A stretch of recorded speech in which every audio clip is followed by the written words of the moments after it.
Hello and welcome to the Incursion podcast, episode 7. My name is the ghost formerly known as Von Hyde. I'm going to stick with that until the day I freaking die or they put Hollow Knight out physically. As always, I am joined by Josh, and once again, we've got Errol on the podcast. How you guys doing? The trio is back. Well, kind of. Yeah, I mean, it's not necessarily Alex, but we got somebody. It's not the two-knot trio anymore. I'm excited. It's nice. Yeah. How's everything going for you, Errol? It's going alright. Just been playing a lot of Pokemon. Yeah, did you buy Let's Go Pikachu or Eevee? Eevee. Yeah, Because I figured, that's the right choice. I figured, well, I already played Yellow version, and I never had Eevee as a starter before, so why not? Plus, he's also because Eevee's better. So. Yep, it's agreed. Oh my god. This is Candy Corn again. We're just going to gang up on Errol in every episode that he's on the podcast. What? But Eevee is better. Oh, okay. Oh, Okay. just kidding, Errol. You're with us. You're on Why the would right I get side of Eevee? history. Yeah. If I like Pikachu, why would I get Eevee? I don't know, dude. You're talking about having Pokemon Yellow and all sorts of stuff. Well, I'm glad we already got into the what are we playing this week. So you've been playing Pokemon. What have you been playing, Josh? So, it's a little bit of spoiler for the news articles and the Kickstarter things that we're going to talk about, but I've basically been playing a ton of demos for the Kickstarters that are coming up in the list of Onirism and Lore Finder.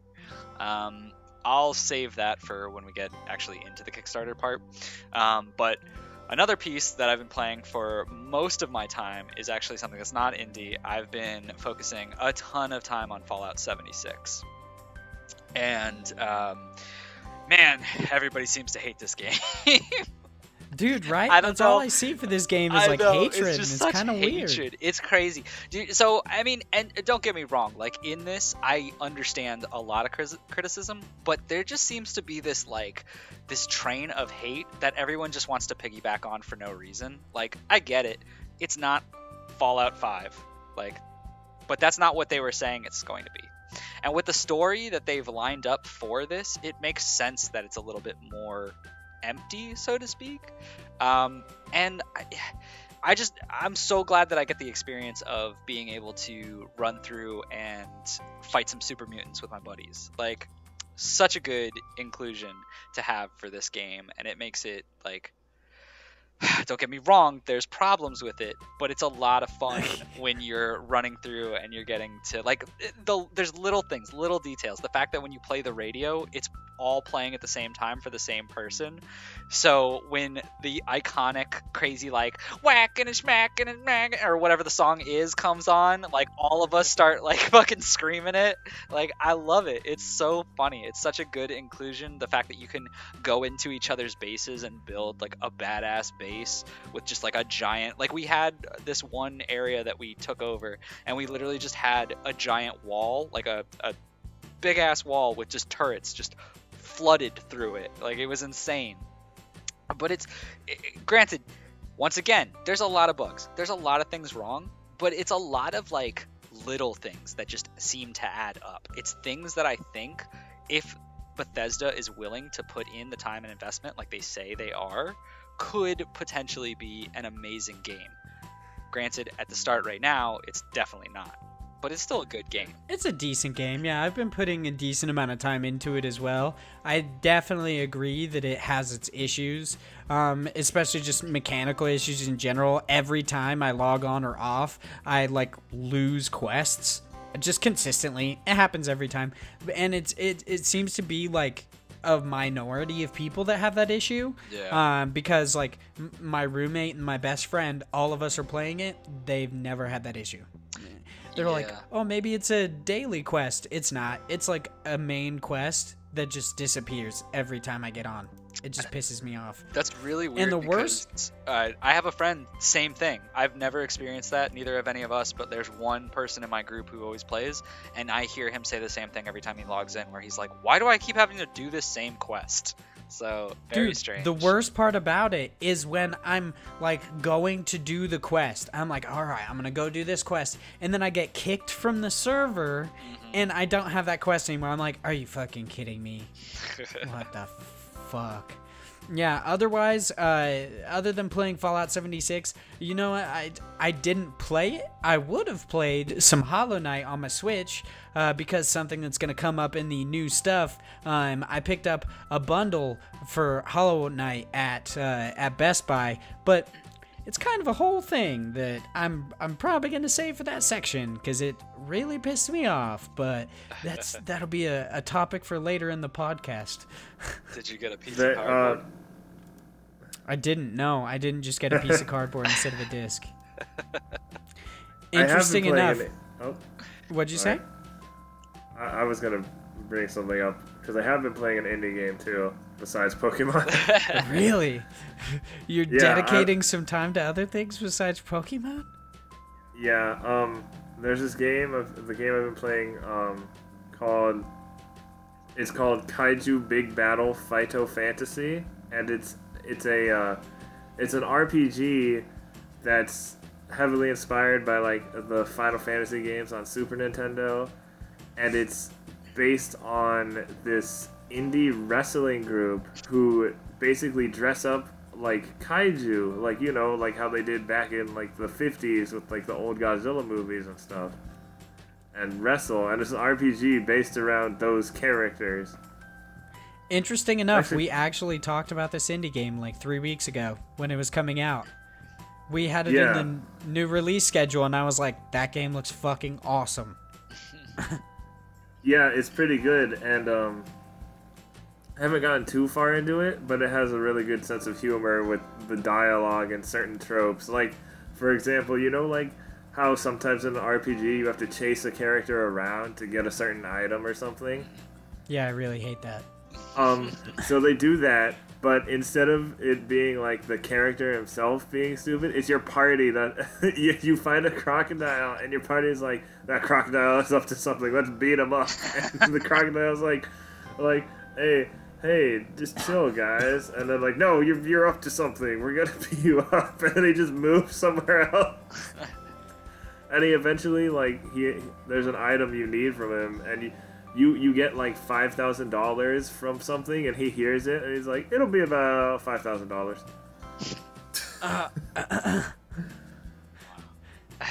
So you heard it here. Yeah. Errol gives Kaiju Final Fantasy a 10 out of 10. He says you have to play it. Oh no, I'm still working on it. But I'll let you guys know. All right, that's a good piece to end on. Some nice optimism for the dreaded day we're about to have in some news. For the first news story, I actually want to pop over to Twinfinite. This is not necessarily about indie games, but I did want to have a discussion about it. This written by... God damn it. I don't even know why I try to read people's names. Darby Hallman. His name is actually really easy. This is Sony PlayStation will not be attending E3 in 2019. So Sony announced that they seemingly won't be attending E3 in any sort of form, from what I understand, not in like a weird capacity like EA does with EA Play.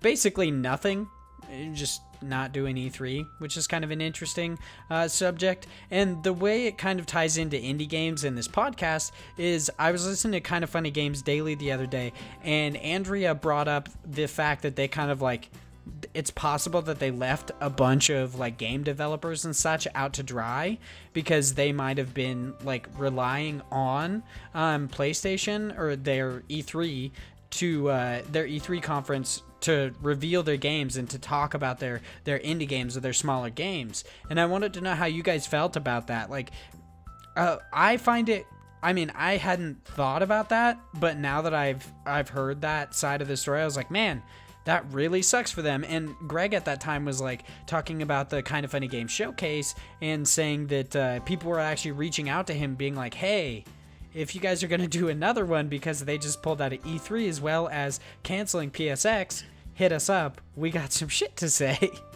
So I was like, that really sucks for like everybody involved. I didn't realize that this had such an impact on more people than just PlayStation.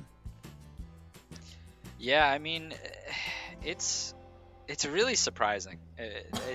I mean, obviously, a lot of people are going to say that, but it kind of doesn't make sense, and obviously we don't know what they're planning, but just what a strange thing for Sony to do at this stage of the game when they're so on top, at least in the market right now. I guess they're banking more on just, you know, they're going to be their own thing, and they're going to try to break the mold, which, you know, that's good in some cases, but it's really a slap in the face to E3 and to a lot of those, you know, those smaller developers. But at the same time, one of the things that was mentioned, and what I think will happen, is just Xbox or Nintendo are going to get to bank from this, because others are just going to flock to the ones that are, you know, available at that time. It's going to be a 4-hour Microsoft conference. Let's see if there's a live Devolver Digital conference. Yeah, right. And somebody's just going to have a seizure. They're just going to hemorrhage, like, right on the ground. You're like, wow, this is happening again? Sweet. At least I get to watch it live. Yeah, I don't know where it'll go, but I'm sure there's going to be something that comes up. If it's not going to be Xbox or Nintendo, I'm sure there will be another, even if it's not, you know, a studio, or not a studio, but like a team like Kinda Funny that will make something. It obviously won't be as grand as it would be if they had PlayStation backing them, but it's really, they just need someone to get their voice out, and to promote their stuff. So I think it sucks, but, you know, they're gonna find what works best for them after this, which it might be even better in some cases depending on where this goes. Not really specifically for E3, but if you have, you know, those indie devs who aren't shadowed by PlayStation, who have their own voice, as long as there are people to see it, maybe it'll work out better for them. But that's kind of a toss-up. How do you feel about it, Errol? You being the real games journalist of the podcast. I'm not. Don't call me that. I mean, yeah, you're going to E3 next year, aren't you? You did it this year. I hope so. You're our E3 specialist. I did it this year and the year before. See, you're the real games journalist here, dude. The first year was just because it was open to the public. That wasn't as press. But yeah, I don't know what they're doing. I have a cousin who works at Sony San Diego. I don't know if he knows what they're doing either. But I feel like maybe that after last year with their press conference was kind of weird and was mostly stuff, you know, we already knew about.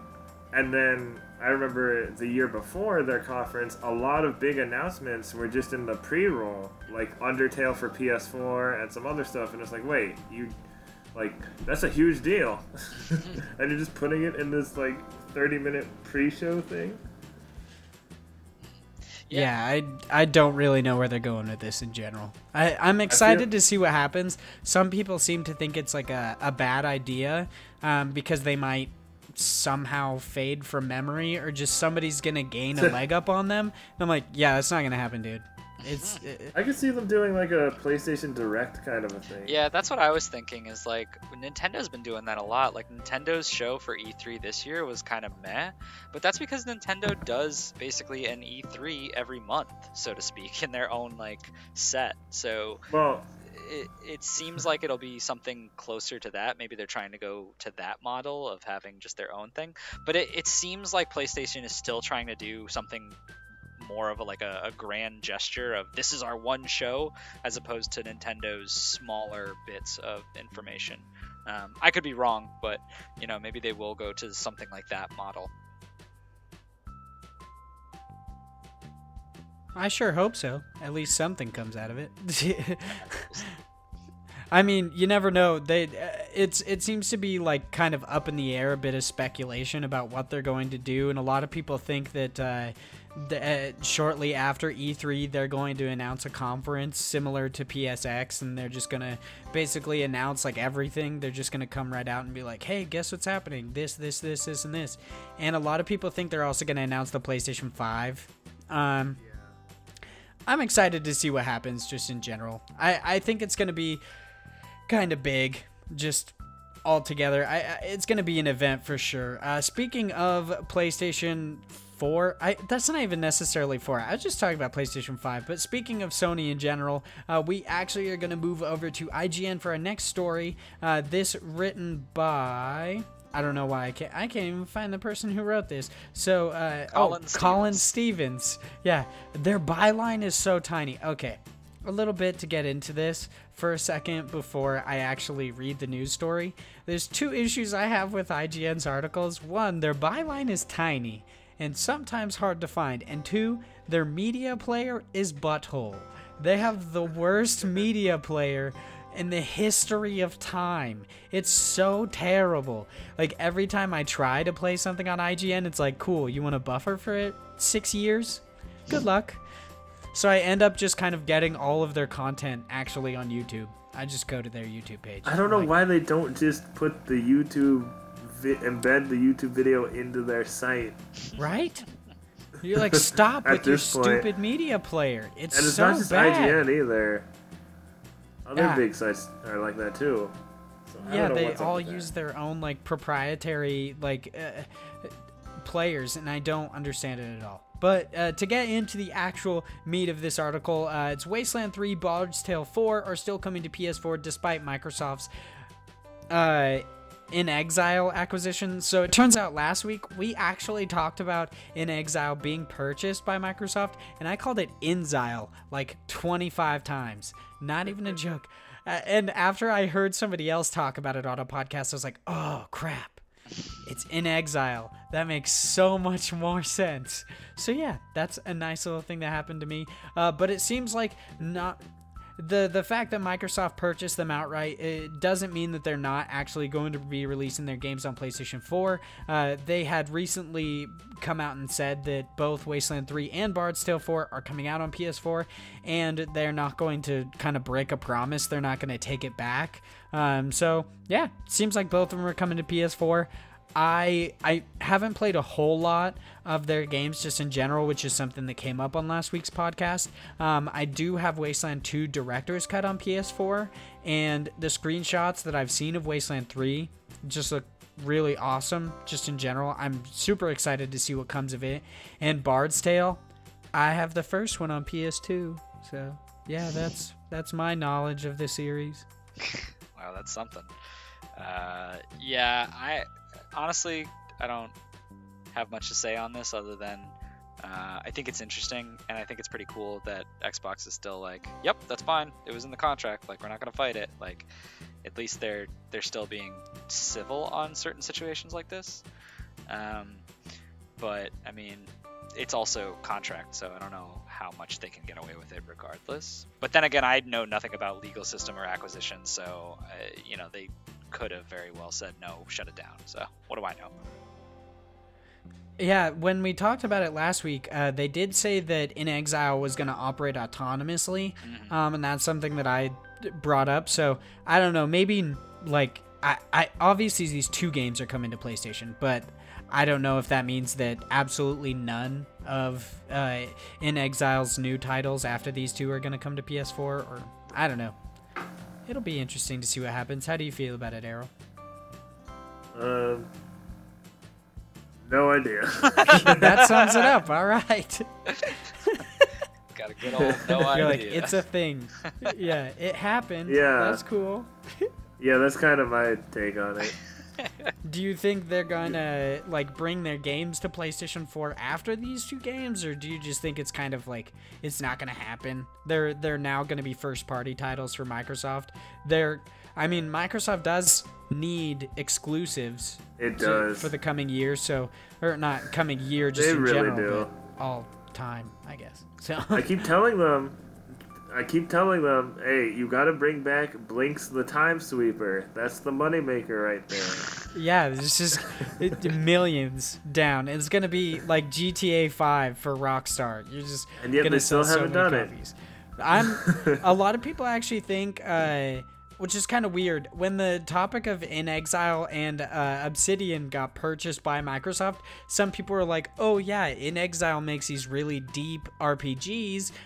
Maybe they'll work on Fable 4. Yeah, and I was like, why would they have them work on it when Obsidian does the exact same stuff and has made like a large open world game before with Fallout New Vegas, which I'm not saying that INXILE hasn't, but it seems like, I don't know, Obsidian has made their isometric RPGs with Pillars of Eternity and stuff like that, but they've also had kind of like other games that they've worked on, whereas INXILE, it seems like, are mostly producing isometric RPGs versus Fable being like, it's kind of changed over the years. I mean, it depends on what game you're talking about, but yeah, I would rather have Obsidian make it than INXILE, but yeah, that's just me. I'm a big Fable fan, and I really hope Obsidian makes Fable 4, because that would be fucking awesome. I really hope Fable 4 just Doesn't gets suck. made.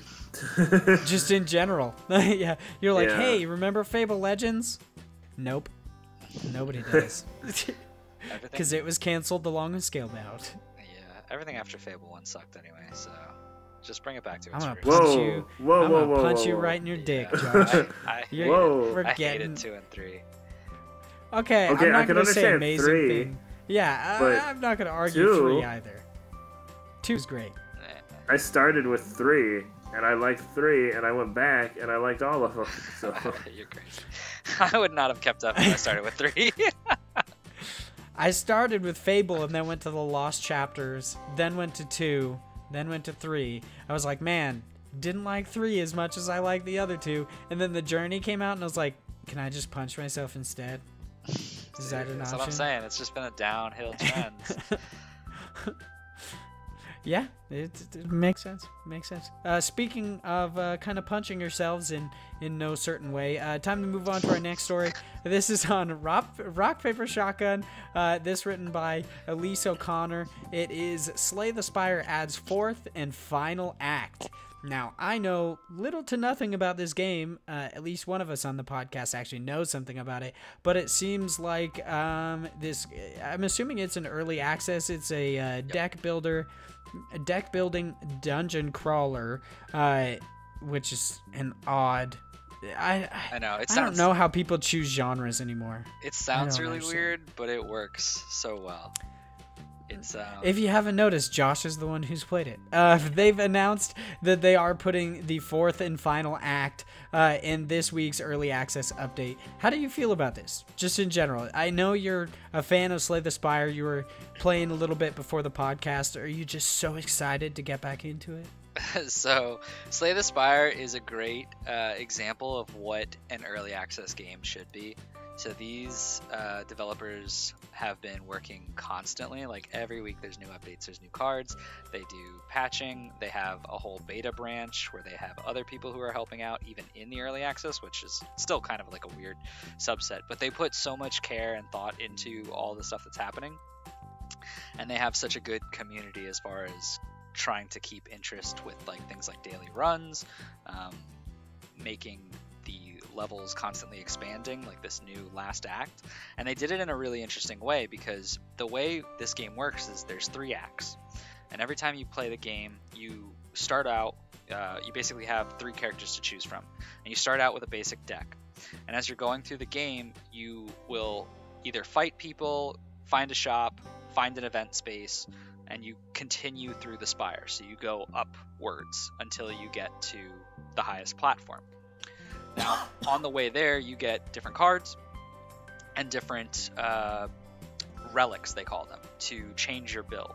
So every game is a little bit different. You're going to find different events, you're going to fight different monsters, you're going to have different cards in it. So it's really cool the way there's a lot of replay value in this. And so what happened for so long is every time you would get to the last act and you would beat the final boss, which changes, by the way. The final boss, like they rotate bosses, kind of like Enter the Gungeon does. When you beat that final boss in Act 3, what would happen is you would stand next to this giant looking heart, and it would give you a points, like basically how well you did on that run. And then you would die. And that was the end, and it was like victory and like a little question mark, and you were like, what does this mean? Like, I don't understand. Why is this? What am I supposed to do with this? And you would just keep replaying that. So Act 4 is apparently, kind of spoilers, actually fighting that heart at the end of it. which is really interesting because I didn't think that was a thing. I thought that was just their way of just being like, oh, whatever, just you have to retry it. It doesn't matter, like, because there's not really much of a story to this game other than you climbing up and fighting things. So I think it's really interesting. I haven't played it for a while. I kind of got stuck at what's known as their difficulty levels, their ascensions. So I got to like ascension 11 or something on a couple of the characters. It goes all the way up to 20, which is like, some people are crazy. I don't know how they do it. But because of this Act 4, I decided to jump back into it. And just from the one run that I was doing before this podcast, I forgot how much I really enjoyed playing this game. It's a lot of fun because there's so much RNG, but also skill in how you want to build your character and how you have to fight each one of these floors. I'm super excited about it. I definitely want to see Act 4 and what it entails. Have you played Slay the Spire at all, Errol? Nope. Oh, yep. You kind of got your dose of news from Josh there. Yeah, that's okay. I mean, I specifically put this in because I was super hyped about it, but it's all good. For anyone listening, if you like card games or you like basically RNG, like roguelites, this is definitely a good game. And I'm not a card game person either. I generally don't have any interest in card games, but this one is just so good that I was like, oh, I definitely want to keep playing it. You're not playing Yu-Gi-Oh out on the streets? Out on the streets? I don't think I would do that out on the streets even if I did like Yu-Gi-Oh! But no, I'm not the biggest Yu-Gi-Oh! fan. What about the chaotic card game? You just throwing down mujiks and stuff? You know what I mean? Obviously doesn't understand that reference. I have no idea. Nope. I got that. Chaotic is such a weird and good show. I love that show. Speaking of new things coming to indie games, we are actually moving over to Gamatsu for our next story. This is the Messenger New Game Plus update, now available. This written by Sal Romano. It seems like they actually put out quite a bit in this new update, adding the New Game Plus mode and quality of life improvements, including controls remapping and a visual cue in the underwater labyrinth for accessibility purposes, because apparently I can't read today, and the Prophet's Hint feature directly into the map.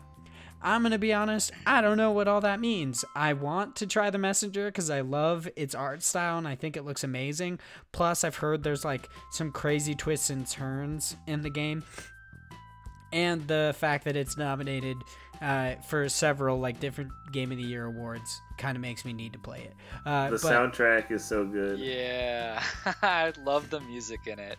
That one, what is it, like the store area? The dan dan dan dan dan dan. Oh yeah, that is stuck in my head forever. I love it.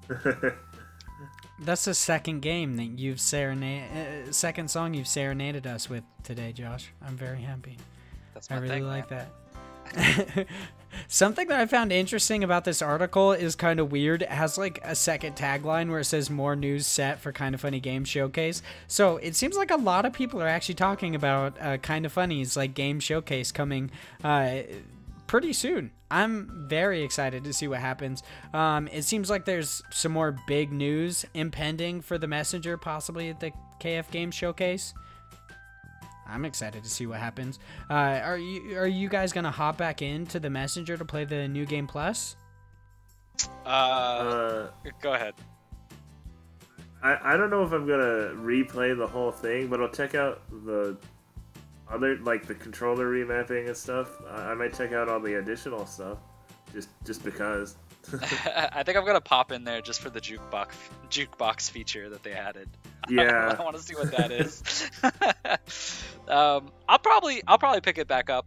I probably won't go through the whole thing like Errol said, just because I don't really have the time to do it because I'm trying to play through so many other things. But I definitely will end up going back into it. I like the fact that this is like an interesting New Game Plus mode where it just keeps adding, apparently, and making it harder and harder. But one of the things about it, I think, at a certain point you will get good enough where you won't really get hit ever by a boss, because, I mean, it is a very pattern-based game, but I'll probably pick it back up just to try it out, see if there's anything different with it. I'll just have to pick it up in general. You really should. It's like I said before we started recording this, it's definitely my indie game of the year. Do you know if they put it out physically? Can I get that sweet, sweet physical copy? Did we talk about this last time? No. Did we? Oh man, I guess it's just everything you want a physical copy of. We talked about it several times, yeah, but I'm just waiting for that physical copy, dude. Just buy it now. Just buy it now. Maybe that'll be the kind of funny, pretty big news. Maybe they'll say there's a physical copy. They're putting out physical copies. People are like, what the what was the point of teasing this? Nobody gives a shit but that one ginger kid. And apparently Greg. Not Greg from Kinda Funny. Greg, the creator of Wondersong, also likes physical stuff. Yeah, suck it, Josh. You suck. That's a little bit to allude to something that's also going to be coming out this week, but you guys will see that later. For our next story, we are actually staying on Gamatsu. This is Away Journey to the Unexpected gets a gameplay trailer. This game is due to come out in 2019. There's not a whole lot of news in this. I just kind of, wanted to talk about the gameplay trailer because I think it looks really fun and awesome, and I don't know, the resurgence of these odd kind of like strafey first-person shooters or first-person games in general, with like literally the game Strafe that came out. That was pretty interesting. Just, I don't know, kind of the resurgence of a weirder aspect of the first-person genre. That's interesting to me. But also, give you guys kind of a weird story that happened to me this week because it just kind of popped into my head. I saw that IndieKnow, and if you guys are fans of indie games, I would recommend following them on Twitter. They put out like videos for indie games all the time. Last week, so the reason that this goes with Away is because they recently just were like, hey, Away just got a gameplay trailer, and I was like, that's so cool. That game looks awesome. But last week, they posted that Hazelnut Bastille reached its full goal on Kickstarter, and I, as a joke, replied. I was like, quote tweeted them, and I was like, yeah, this is all because we brought it up on the Indie Incursions podcast. And then they like tweeted back at me, and they're like, I'm not sure if this is a joke. I'm like, you think I was being serious? No, I don't think this amazing indie game is like its success is due to my unknown podcast. No. In that case, the Monster Sanctuary hitting 90K must be because of me. Yeah, it definitely was. It's all. Yeah, dude. It's all claim us. it. I was like, no, it was obviously a joke. And then somebody else put out like the little gif of the teacher from Incredibles, who's like, it's not a coincidence. I was like, yep, this is my life. But I think this gameplay trailer, to actually get to the news of this and not my just weird ramblings, I think the gameplay trailer looks amazing. I'm actually really excited for this game now. I can't wait for 2019 for several different reasons. Just kind of be out of 2018. But yeah, this game looks amazing. How do you guys feel about it? So from my perspective, I usually don't like this style of game, of the first person like kind of strafing game, but I did like the concept of basically your consistently changing through different characters, basically, because you're essentially making friends with people, and you have to find the right combination of, you know, talking with them, or I'm assuming there's going to be some form of like quest of, you know, help them out with something so that you can interact with them, of going out in the world and fighting with them. So it has a unique element to it that'll probably make me want to at least, you know, give it a chance, just because there's so many different possibilities on how they're going to use the mechanics for each character. So it definitely does look interesting, to say the least. What kind of games do you like, Josh? It seems like you're always like, this doesn't look like my kind of game. Card games only. I like The Messenger. I like platformers. Yeah, I like The Messenger, man. I'm all about platformers, RPGs, anything really. I don't know. I'll give anything. Not anything, Josh. Except for everything. Anything that Vaughn likes. Anything that what? Nothing that Vaughn likes. Oh yeah, no. Yeah, seriously. See, that's because we that's why we work well together, because there's different opinions from it. We gotta bash heads. About just really dumb stuff. Yeah, that's how it goes. Man. Did you have a chance to check out the gameplay trailer at all, Arrow? I did not, but from what you're saying, it sounds pretty cool. I'll definitely check it out. It looks really fun. I'm really excited about it. I think it looks awesome. Speaking of just shooters in general, it's time to move on to our next story. This one over on Kotaku, written by Ethan Gatch. I'm just going to say that's his name. This is... I hate to say this, but this is the most depressing news article I've seen in my life. Not because it's something I'm going to die from, like the cancellation of a physical copy, but because it's literally like less than a paragraph. It's Enter the Gungeon's planned paid expansion has been canceled. The developers Dodge Roll announced the news on Reddit. I just think that's so weird that somebody announced it on Reddit. They basically said that they are canceling it. Instead, they are actually putting out a free update. It's going to be much smaller, it seems, with new items, features, and bug fixes.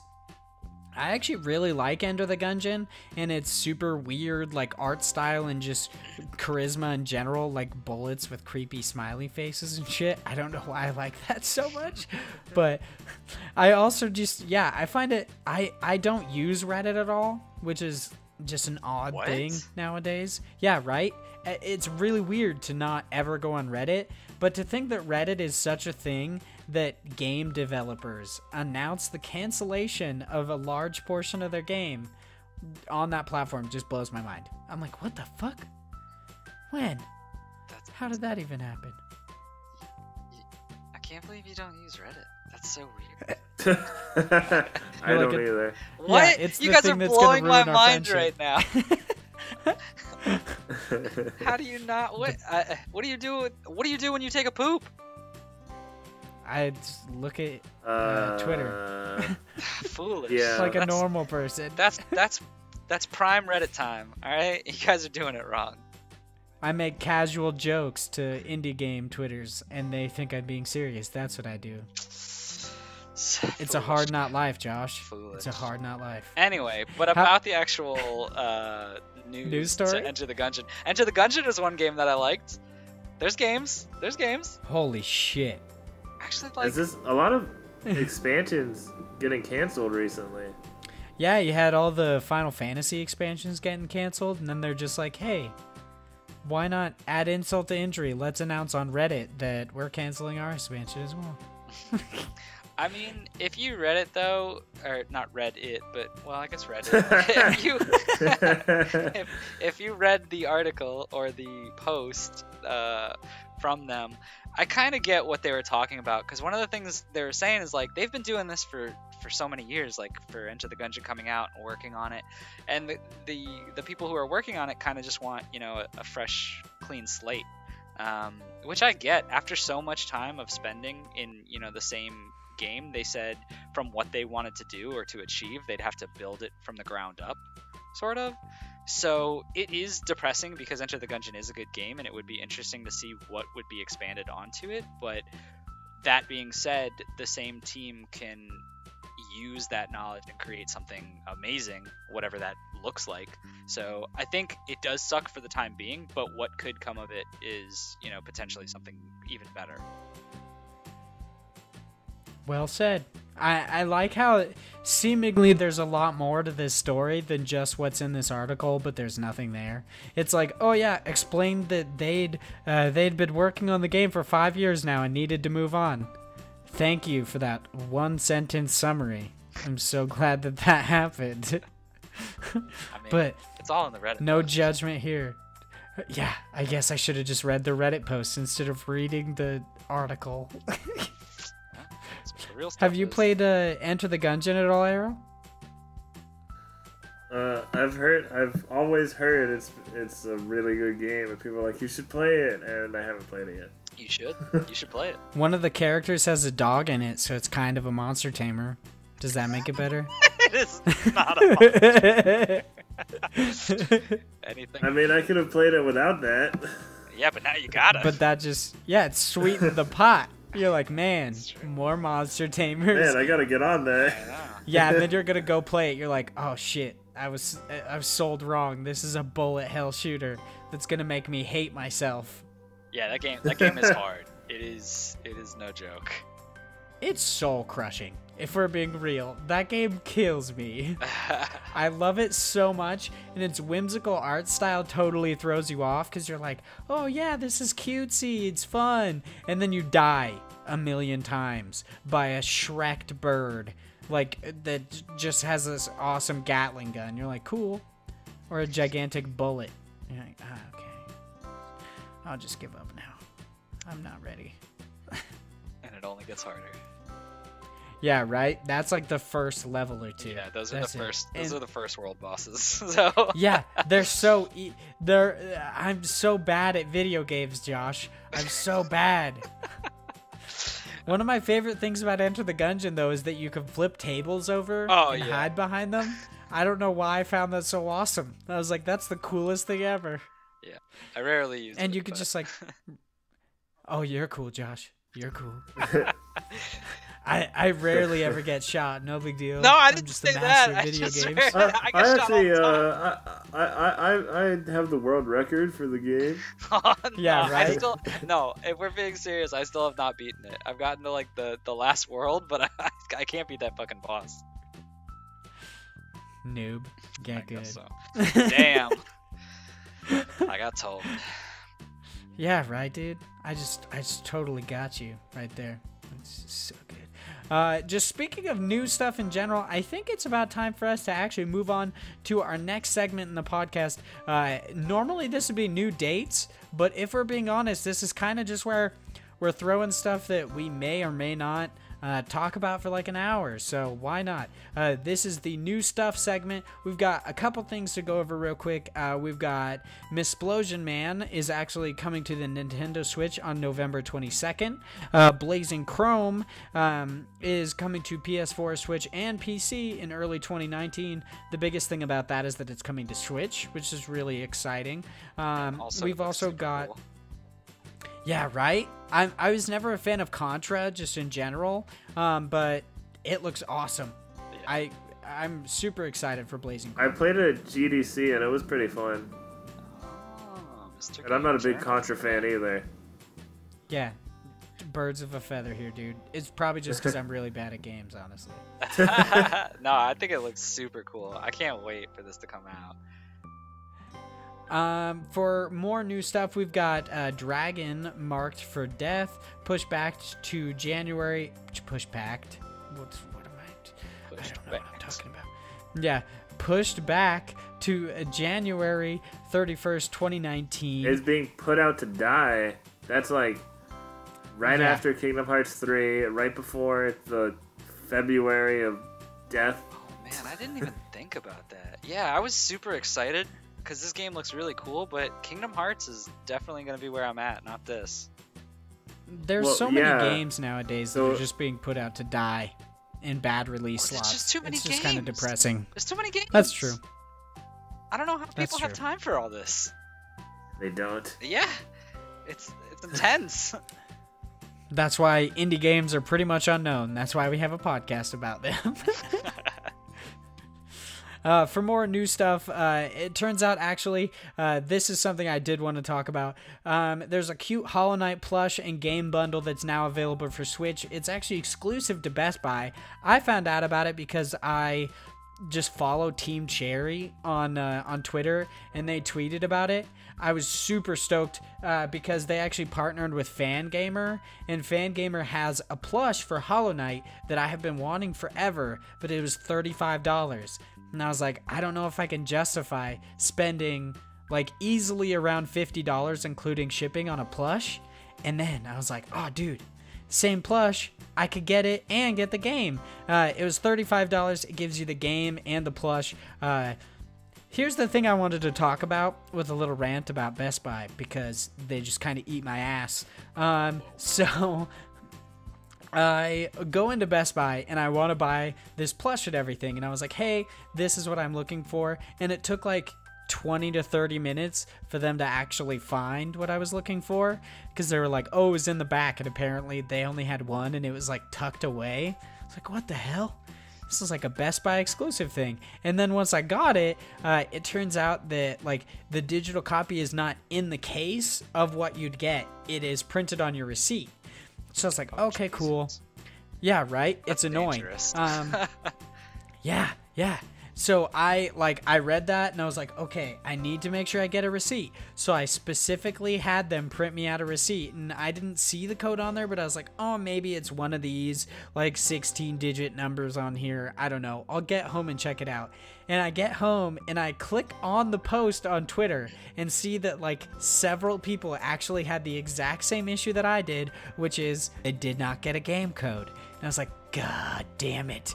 So me, being the like recluse that I am, did not want to go to Best Buy again. I hate going outside just in general. Driving to work is not my favorite thing ever. But I drive to Best Buy and I like go to return it, and the like manager like argued with me about it. He was like, it was supposed to be on the inside of the box. I was like, dude, it says on the box it's supposed to be on my receipt. I don't understand. So yeah, this is basically like an entire 2 hours of my life in general that I'm never gonna get back. But I got a cool plush, so that's all I care about. Gotta enjoy those physical items, huh, Josh? Well, you know my stance. I just super love them, so I'm so happy for I know, you. dude. You know what's funny though is I saw this article before it was entered in to our agenda list, and I was looking over through articles, and I was like, oh man, I should put this in just for Vaughn. And then I was like, we just talked about Hollow Knight though. I'm not gonna put it. And then I saw it the next day and it was in there, and I was like, I should have known you would have put this in. Naturally, if any kind of plush or some shit comes up, I'm gonna put it in. It's going in the dock, Josh. But you do have it to then, talk huh? about it. Yes, I do. I ended up getting my code. It was more of a thing than I wanted it to be, but yeah, I got my code. I downloaded it on Switch, but I also had to download a massive Fallout 76 update.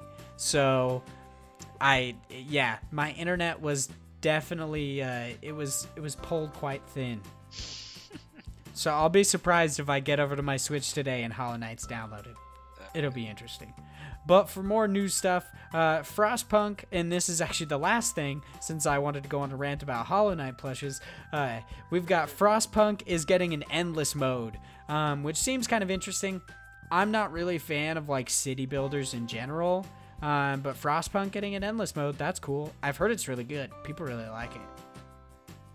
Yeah, I don't know. I don't really have much on it. I've never played Frostpunk. I was looking over some of the gameplay of it, and it looks like something that I would enjoy, but once again, there's just so many games out there, and it's probably just going to be one that flies under my radar of, maybe when it goes on, like, cheap sale.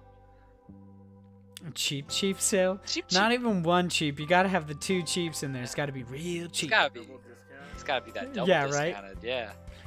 He's waiting for those Black Friday deals, but when they're desperate, so he's like, let's get like 60, like 80% off, and then I'll pick up Frostpunk. Yeah, them Steam sales. When it's $1 off. Yeah, and then it'll be added to your backlog, and you'll never fucking play it. I have way too many of those. Yeah, so do I. Including Hollow Knight, because I bought it through Indie Box way back when, and got a different cool plush. And a physical version of the PC game. And you never played it? And then I hadn't played it. Oh, you're okay, such a so fool. I played some. I played some of it. I got to, I beat the first boss, and then I got to, I think her name is Hornet, the girl with like, the second boss, I guess, kind of. I got to her, and she beat my ass relentlessly. She just stomped me into the ground. I got Hollow Knight when it came on Switch, and I didn't even get to the first boss yet. I played it a little bit, and I was like... What's wrong with you people? Okay, I'll play this later. I don't know. It didn't click with me that much. I want to play it eventually, but I don't know why, for whatever reason, it just didn't click as much as I thought it would. Huh. Yeah, I don't know. It really clicks with me. I just don't play my PC ever. It never happens. Yeah, see, that's why I got it on Switch. Yeah, I've played played it on PC. And I even thought about getting it on Switch just because I really liked it. But damn, I can't believe it didn't click with you. But I mean, it's a really good game. Or at least hasn't yet. Yeah. Keep playing for a while. Like, give it another shot, because it. When I have time, yeah. Yeah. No, I feel you. But it definitely, like, it gets a lot better when you start getting more of the powers and going back through the areas that you couldn't go before. You know, the common Metroidvania kind of stuff. But it does get really good. And there's so many bosses in it. Like, there's a lot of challenge. You know what would probably make you like it more? If you bought that sweet plush and you had to look at it all day, you'd be like, man, I really need to play that fucking game. It would be a constant reminder that I'm like, shit, I paid this money. I really need to get some value from it. I paid $35 for a game that not only I already own, but that's only $15. It's like $50. You paid $20 for a plush. You're crazy with this physical stuff. Dude, the plush on Fangamer is $34. It was a steal, Josh. It was a steal. Yeah, it's stealing something. It's stealing your money. My hard-earned cash. Don't get me wrong, I love Hollow Knight, and good for them for getting money, but just buy the game. What is this plush stuff? Get out of here. I did buy the game. I just also got a plush, Josh. I also got a plush. It was a steal. Alright, to each its own, I guess. Speaking of Metroidvanias, it's time to move into our next little segment. We've got God Bless the Crowd. This is when Josh specifically, because I don't know how any crowdfunding sites work, he goes in and finds some awesome Kickstarter games and or the millions of other crowdfunding sites. He brings them up and we talk about them. We've got 2 for this week. We've got Onirism, which we're going to talk about that lofty goal here in a second, and Lore Finder, which is actually a cosmic horror Metroidvania, which looks amazing. But I want to talk about that last, because I want to talk about how this fucking Onirism game wants over $200,000. What the fuck? Dude. What is this, Project Rap Rabbit? Yeah. Yeah, dude.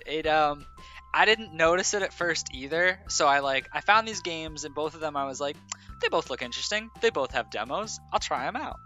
And so I played the demo for this one, and it's actually a really good game. It reminds me a lot of kind of like a Ratchet and Clank or Jack and Daxter stylish game.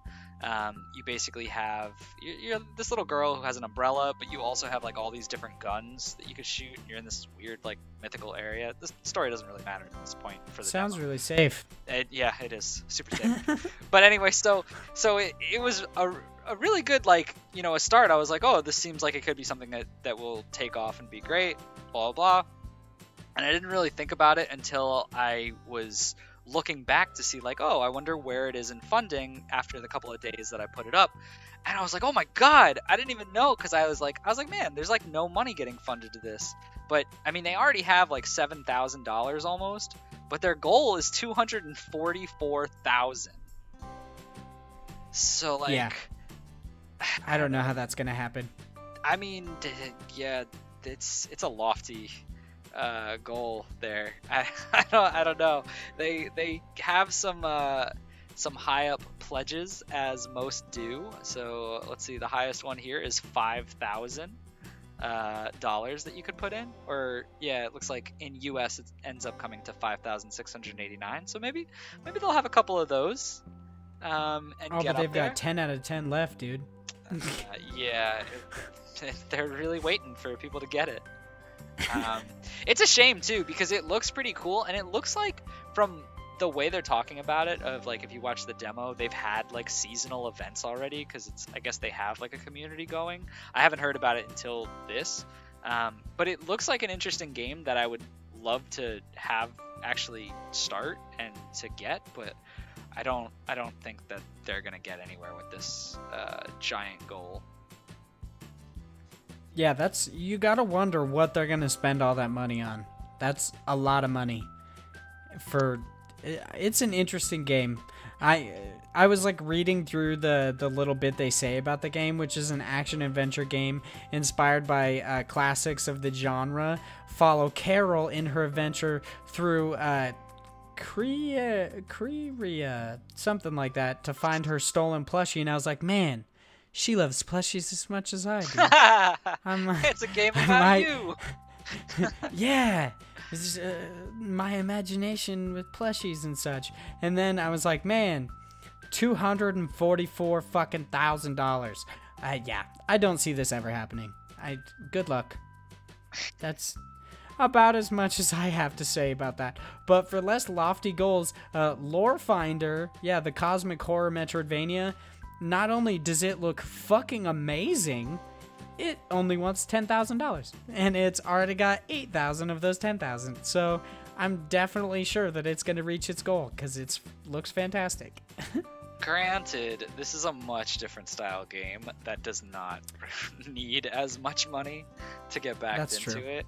Which is like, it's the weird thing about Kickstarter, because, you know, a Kickstarter achieving its goal can mean a lot of different things based on, you know, the actual product, the actual amount that they're asking for. Like, this is only $10,000, which still is a lot of money. But granted, in the scheme of things, like, if they achieve their goal, they're still at like the same, almost the same amount. They're at like 8,000, whereas the other one was close to 7. They're pretty much at the same amount. Like, it just, I don't know, it just depends on how much is in it. But not to go too deep into that, the actual game of it, like this Lore Finder, the gameplay was pretty nice. I like the fact that you could try the demo literally in a web browser, which was nice because it wasn't like download anything. It was just download all the assets from, you know, the actual web browser itself. But it looked like it was something that I would like. It felt a little clunky when I was playing the demo. But for the most part, it seems like it could have something going for it. I definitely feel like the story behind it will be interesting. Just because anything with like Lovecraftian is always weird and spooky, so we'll see. I definitely think that it'll end up getting picked up, and I look forward to seeing what actually comes out of this. Yeah, it looks really interesting. Of course, me being a pixel whore, I really like the pixel art, but also I love that it's just style in general of this like kind of gothic horror in general, and the fact that the main character kind of looks like Constantine but a ginger. I really vibe with that. There's gonna be an animation you don't like. Probably. Yeah, dude. He's gonna swing a pickaxe and I'm gonna be like, fuck this game. I'm done. It's no longer a game that I'm ever gonna play. Pickaxes in the demo, so I think we're good so far. Oh, that's solid, dude. I mean, he shoots a gun like a normal person would, so I think I'm in. I think this game looks pickaxes. Amazing. No, he's not doing anything excessively weird, so yeah. I think it's solid. I actually might like just put a little bit of money into this, because honestly I think it looks amazing and I really want it to get funded. Just because it looks amazing. I guess that's kind of how Kickstarters work. I mean, that's the whole no point. Special reason needed, right? Just put money into it because you think it's going to be awesome. I'll more than likely check out the demo, but make sure if you guys want to know what we're looking at, just pop over to Kickstarter. You can look up Onirism, or whatever that name is, or Lore Finder. Look up Lore Finder. Do that. It looks good. I really like it. How do you feel about these, Errol? Did you have a chance to like check them out or anything? Play the demos like Josh? I just did a little bit. They both look pretty good. I'm more interested in what's Onirism, but that goal is kind of crazy. Yeah, to be honest, I'd probably be more interested in what comes out of Onirism, just because it seems like there could be a lot to it. But yeah, I don't know. That goal is crazy. Apparently they've got like 100 people. Project Rap Rabbit. There are some really like crazy lofty Kickstarter goals that's just like, why? I don't understand. I guess somebody might pay for it. I mean, people are freaking still funding Star Citizen, so that's a thing. Yeah, I mean, I'm trying to look through all the other Kickstarter video games that are out right now. There's nothing that has anywhere close to that amount of money. Like even Plush, like even Hazelnut Bastille has only 117,000 only, but not 244. So yeah, and I mean, I don't think they were asking for anywhere near 100 some odd thousand. Hazelnut is at 180% funded. They've well overachieved. There's some games that just look amazing, and it's like, oh yeah, 20K, that'll be easy to hit. And then it's like, dude, just fucking lowball that shit. Stop doing 100K. What's happening? I looked up. Project Rap Rabbit had nearly 1.1 million. They asked for was what they asked for almost, and they only got 204,000 before. Oh, see, even Project Rap Rabbit wouldn't made the 244 then. You're like, and that was a highly sought after game. People wanted it so much.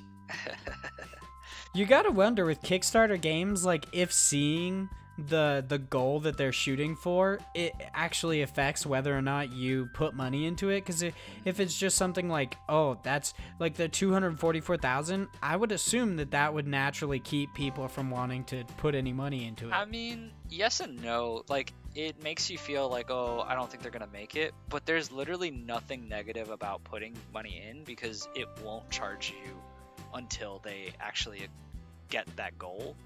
And if they don't get the goal, then nothing happens. You don't get charged at all. I actually didn't know that. I was kind of interested in that, like what happens if they don't actually hit their goal. I kind of thought they just took your money and they were like, cool. No, so you're never charged until that day that they hit, which actually can sometimes screw you over, because like if this is like a month out and you end up like losing your credit card or something, like that happened to me with one of these where they came back at me and they were like, hey, your pledge isn't going through, and I was like, oh shit, I gotta update my cards. But like otherwise it's a good method, because nothing comes out of your pocket until it's official. That's pretty sweet. I like that a lot more than just randomly throwing money into a hole. That's very nice. That's very nice. So it seems like it's about time for us to get into a nice segment that I like to call Buckle Up, guys, because there's a shitload of indie games coming out this week. We need to work on that title. Hey, you did the click! So glad. I mean, we got to just make sure we're being safe, you know? That's true. It's something that we forgot to do last week, and I feel a little bad, because I wasn't thinking about everybody. You gotta teach the kids, man. Gotta set a good example. Yeah, exactly. So it's time to go into our indie games release schedule for the week of November 18th through the 24th. There's a decent amount of indie games coming out this week, so I'm kind of just going to get into it. It is separated by platforms. We've got multiple platforms, PS4 and PS Vita, Xbox, Switch, and Windows. No mobile titles for right now, but if you are an indie game dev and you're putting mobile games out, feel free to hit me up on Twitter at HighLegion to just let me know about them or any news for them, and I'll probably talk about it on the podcast, because we never talk about mobile games. So for the only game that's actually in multiple for right now is actually Bendy and the Ink Machine is coming to PS4 and Xbox One Tuesday, November 20th. And moving on to PS4 and PS Vita, we got Achtung, Cthulhu Tactics, maybe. Nope. Yeah, I'm just going to say that's Cthulhu Tactics, because it kind of makes sense. Or Josh is going to look it up and tell me what it actually is. That game is coming to PlayStation 4 on Tuesday, November 20th. We've got Beat Saber coming to PSVR. Coming to PSVR, because I'm throwing myself off, Tuesday, November 20th. Boxing Apocalypse coming to PSVR Tuesday, November 20th. Gungeon. How would you think to say that? Gundemonium. That's a weird name. It's Gundemoniums. Gundemoniums? That's how you say it? Yeah. God damn it, I hate people. Gundemoniums is coming to PS4 on Tuesday, November 20th. Storm Boy is coming to PlayStation 4 Tuesday, November 20th. Titanic VR, which that doesn't seem like a good idea. Wait, did you guys hear? They're actually making another Titanic. Yeah, that sounds like a great idea as well. I love the Hey. meme of that where it's like they're making a new Titanic, and then there's like Jim from The Office like through the shutters smiling creepily. That's definitely one of my favorites. Hey, the icebergs are melting. It's okay. Yeah, global warming is going to make sure our ships don't crash. I'm pretty excited about that. So and we'll still do it anyway. Titanic VR is coming to PlayStation VR Thursday, November 22nd.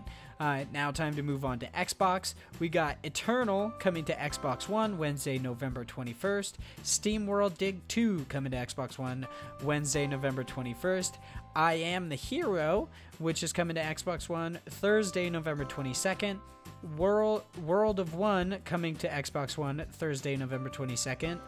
Apparently there wasn't just one multiple. There was several that I just kind of put randomly, because Octoon Cthulhu Tactics is also coming to Xbox One Friday, November 23rd. Now on to the Switch games. We've got Storm Boy, another multiple, is coming to Switch Tuesday, November 20th. Warframe came to Switch Tuesday, November 20th, which was... I was possibly going to put it in as a news story, but I was like, it's kind of... It's going to be out for like a couple days, and I don't really know what to say about it. But yeah, it's on the Switch now, so you can play that. Adventures of Bertram Fiddle, Episode 2, A Bleaker Predicament. Predicament. Yep, that's what a thing. Long title.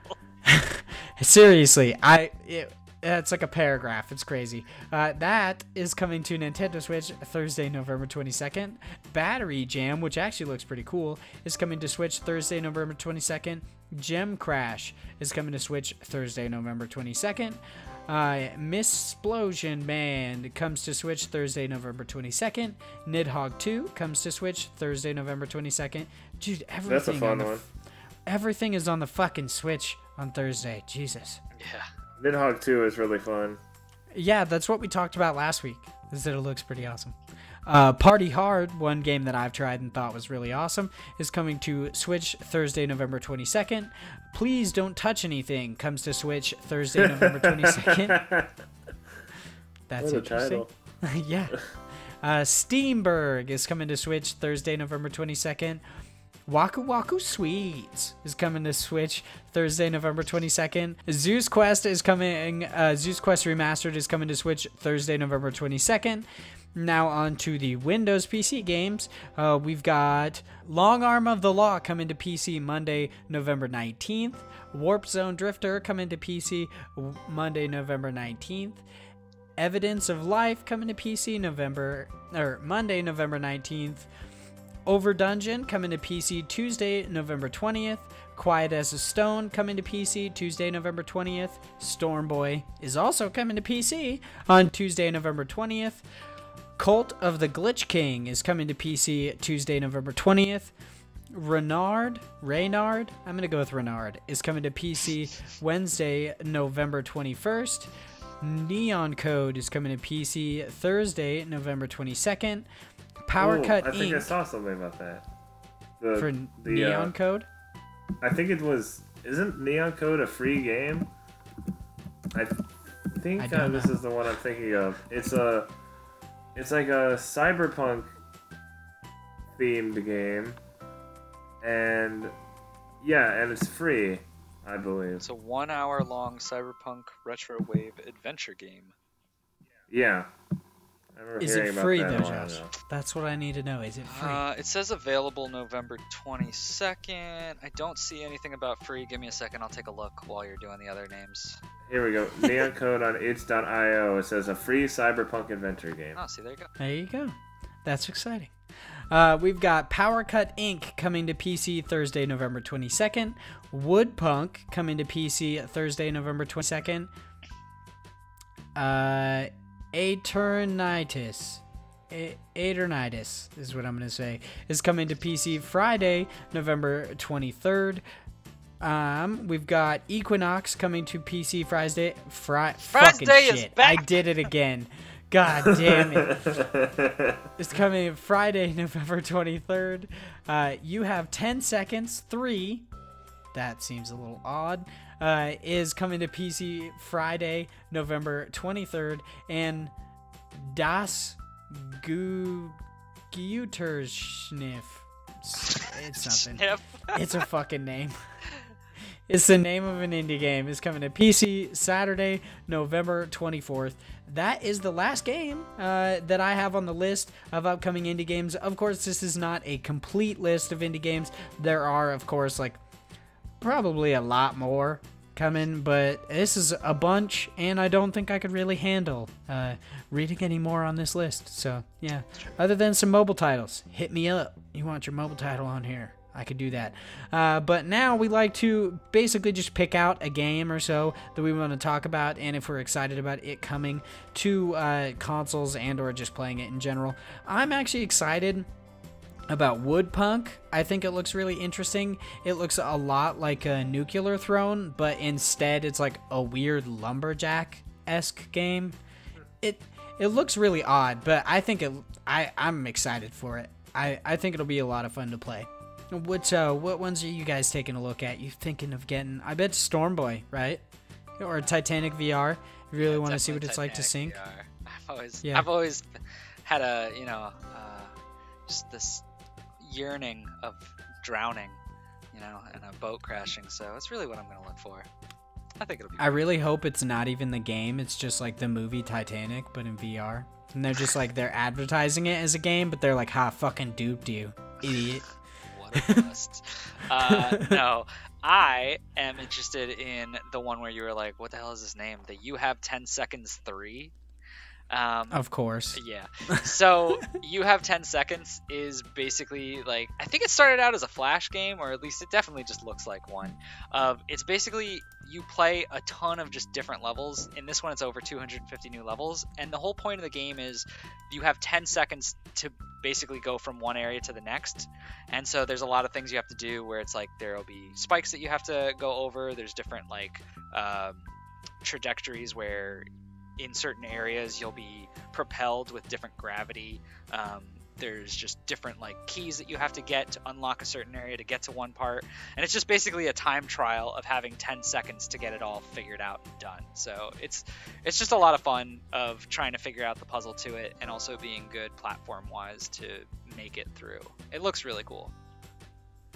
You're just all about those games where you gotta get good, aren't you? I love get good games. I don't know why we're friends. How about you, Harold? Are you did you spot any that you just thought looked amazing? Stormboy, perchance? Stormboy. Do you like Stormboy? I don't know why that came up so much. It looks so fucking weird. You get to feed fish or feed pelicans. I'm pretty sure it's a game adaptation of an old movie. I'm not even joking. When I looked up Stormboy to try to find anything about it, it pulled up a movie from like the 70s that was eerily similar to the game. Oh, so we're getting licensed games again, just indies. Really weird movies. Yeah. That people don't know don't about. really understand. So did you pick one out, Errol? I actually did not. Oh, that's totally fine. We're just gonna put you down for Titanic VR. That's what you're wanting to play. Sure. No, yep. Because I got my VR headset right here. Nice. I've been thinking about picking up a Actually, don't. PSVR or some sort of like headset altogether. Definitely not one of the stupid ones that are for your phone. Cause Oh no, I totally have one. I'm so dumb. If I had the VR thing, Beat Saber would definitely be the thing. I think. I've heard Beat Saber is awesome. Beat Saber. Everybody Yeah. raves about Beat Saber. Yeah, It seems People like are one of saying- those games you got to get good at. So I bet Josh is really. well, I love music-based like rhythm games.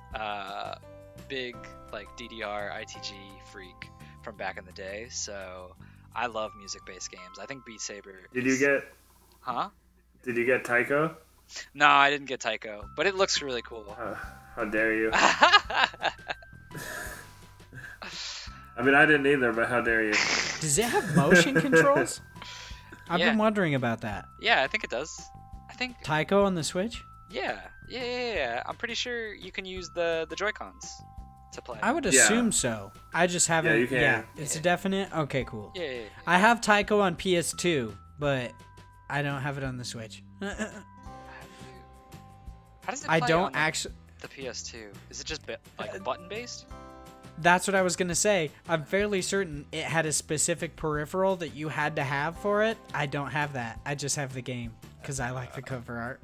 Yeah, for the new one, you can do Joy-Cons or you can do the buttons. Yeah, okay. Oh, there you go. Maybe on PS2 it was just buttons. Maybe. I feel like the buttons like kind of ruins it though. You gotta play the drums, man. Like. Yeah, it's like playing Guitar Hero but with a controller. You're like, wow, that's lazy. But why not? That's about the end of this podcast. We've gone through the whole rigmarole and all that good stuff. Yeah, I just kind of like had a stroke. Rigmarole, so that was right fun. over that. Oh shit! You got me. So how do you guys think this podcast went? Any last tidbits of knowledge you want to poke out there? I'm kidding. I'm kidding. Oh, no. We had a banger, then half a banger, and now no bangers? Oh, what's happening? That's the real question I want to ask Errol. Is this a banger? What? Is this a banger? This is a banger. Oh, this is definitely a banger. This is definitely a banger. That's what I'm talking about, baby. We got it, dude. We got it. We only got half a banger last week. That was Josh's. Review of our podcast was half a banger. So, It's okay. guess this one was slightly better. Yeah, back to full, baby. Only because I'm here. Oh damn, Dude, you know what made it better? That Hollow Knight plush. Yeah, I'm sure. That's all it was. 100%. That's what it was. Yeah. Well, that's about it for us today. Thank you guys so much for listening to the Indie Incursions podcast, especially if you've gone all the way through to episode 7. I don't know if anybody actually has listened to all of them up to episode 7, but that's really cool. Of course, you can listen to this on YouTube, but it actually posts to Spotify and our Podbean first, just the audio stuff that you guys can listen to, the audio feeds, and then, of course, it's going to post to YouTube as well. That's about it for us today. Thank you guys. Or actually, one last thing that I forgot to ask. Where can we find you guys? Where can we follow you? On Twitter and or Instagram, so I could see some DPs or something. You know what I mean? I am at the Jorsh90, so that's the _Jorsh, JORSH 90. I'm just at Errol M.